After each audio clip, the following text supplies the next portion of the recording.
नमस्कार, मैं हूं प्रदीप मौर्य। आप देख रहे हैं न्यूज 7 भारत। आज इस न्यूज रिपोर्ट के माध्यम से हम जानेंगे प्राचीन काल से 8वीं शताब्दी तक भारत बुद्धमय था। भारत का एक एक प्राणी बौद्ध था।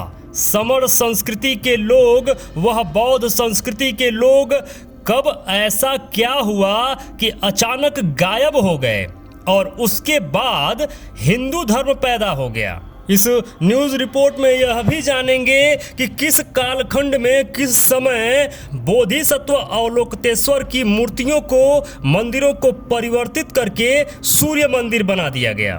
बात करेंगे भारत के मूल निवासियों के मानसिक गुलामी की भी, कि अपने दुर्दशा के जिम्मेदार खुद मूल निवासी भी हैं। यह भी जानेंगे कि भारत के मूल निवासियों को हाशिए पर कैसे लाया गया, कैसे उन्हें पाखंडवाद से जकड़कर उनका शोषण किया गया।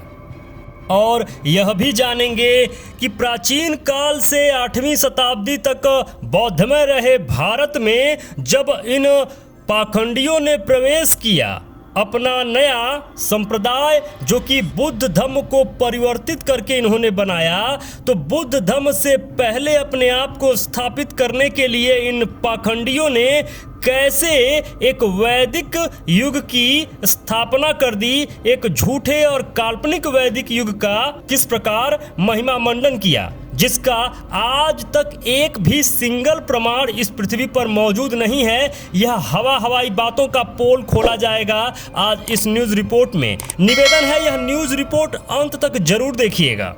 पाल वंश के बाद भारत में ब्राह्मणी संस्कृति का प्रभाव बढ़ने लगा, तो सर्वप्रथम पूर्वकालीन सम्यक संस्कृति का आराध्य स्थल यानी जो भगवान बुद्ध से जुड़ी थी, उसको एक साजिश के तहत खत्म करते हुए रूपांतरित करना शुरू हो गया। सबों के साथ एक नई काल्पनिक सतयुग, द्वापर युग और त्रेता युगीन कहानी का लेखन शुरू हो गया। उसी कड़ी का एक फलाफल वैष्णव पंथ स्थापित करने वालों ने प्रथम पूर्वकालीन सभी बौद्ध मंदिरों को सूर्य अवतार में परिवर्तित करते हुए सूर्य मंदिर का रूप देना शुरू कर दिया था। और यह घटित हो रहा था पाल वंश के शासन के अंतिम समय में। पाल वंश तो वैसे ही बुद्धमय था, सभी पाल राजा बौद्ध थे, लेकिन पाल वंश का अंत होते होते पाखंडियों की संस्कृति पैदा कर दी गई थी पाखंडियों के द्वारा। आज जितना भी भारत में सूर्य मंदिर है, वह सभी पाल कालीन काले रंग से बनी बुद्ध मूर्ति वाली बौद्ध मंदिर हैं, जिसमें भगवान बुद्ध की साक्षात मूर्ति या भगवान बुद्ध की अवलोकतेश्वर मुद्रा वाली मूर्ति आज भी अवस्थित है। अब वह कौन कौन से मंदिर हैं, इस पे प्रकाश डालते हैं। और कभी मौका मिले तो यह न्यूज रिपोर्ट पूरा देखने के बाद आप इन जगहों पे जरूर जाइएगा। इनमें वो मंदिर हैं कोणार्क सूर्य मंदिर जो ओडिशा में स्थित है, उसके बाद देव सूर्य मंदिर जो कि औरंगाबाद बिहार में स्थित है, उलार्क सूर्य मंदिर पाली बिहार में स्थित है, ओंगड्यारी सूर्य मंदिर एकंगर सराय बिहार में है, बड़ा गांव सूर्य मंदिर नालंदा बिहार में है, मणिपुर सूर्य मंदिर मसौढ़ी बिहार में है। ऐसे ही अनेकों बौद्ध विहारों को सूर्य मंदिर में परिवर्तित कर दिया गया, रूपांतरित कर दिया गया, कन्वर्ट कर दिया गया, कब्जा लिया गया। अगर आपको इसकी साक्षरता देखना है तो वैसे लोग, आप अगर जानना चाहें तो इन जगहों पर जाकर इसका सत्यता देख सकते हैं, जान सकते हैं, समझ सकते हैं। अब जानते हैं कि मानसिक गुलामी क्या है।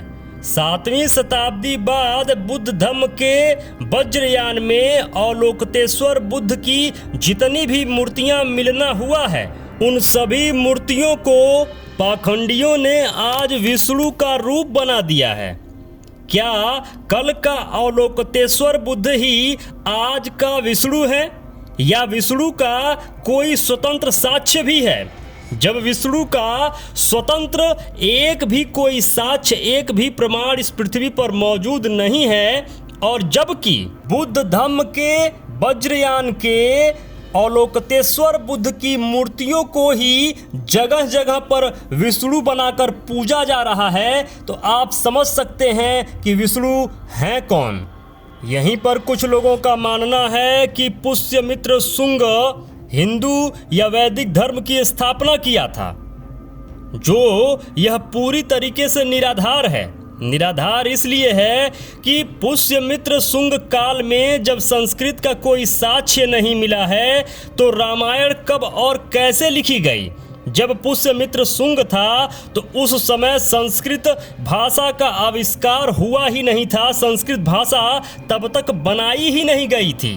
तो जाहिर सी बात है उस समय तक रामायण या कोई भी इस तरीके की गपोल लीलाएं तैयार ही नहीं हुई थी।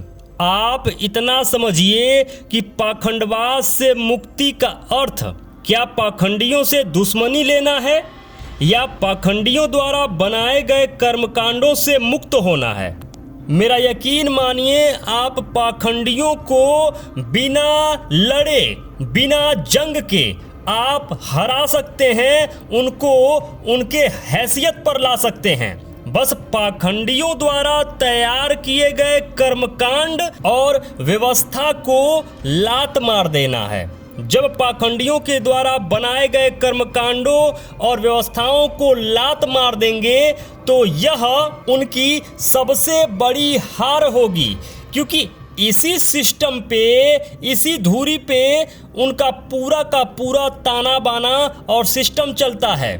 इसी सिस्टम से वह आपकी आने वाली पीढ़ियों को, आपको और आपकी जो पीढ़ियां बीत चुकी थीं, इनको गुलाम बनाने का जो मूल मंत्र है, सिर्फ इन्हीं कर्मकांडों से टिका हुआ है। इनकी संस्कृति को जब तक आप मानते रहेंगे, तब तक यह आप पर इसी प्रकार शासन करते रहेंगे। तो सबसे जरूरी बात है कि पाखंडवाद को लात मारकर पुनः उस महान प्राचीन बौद्ध संस्कृति में खुद को वापस बुला लीजिए, ताकि आपके आने वाली पीढ़ियां भी एक स्वर्णिम और बुद्धमय भारत में सांस ले सकें। भक्त और भेड़ की झुंड में गजब की समानता दिख रही है। भेड़ की भीड़ कहें या अंधभक्तों की झुंड, दोनों को अपने वश में करने वाला संचालक, उसमें गजब की समानता है, गजब की क्षमता है।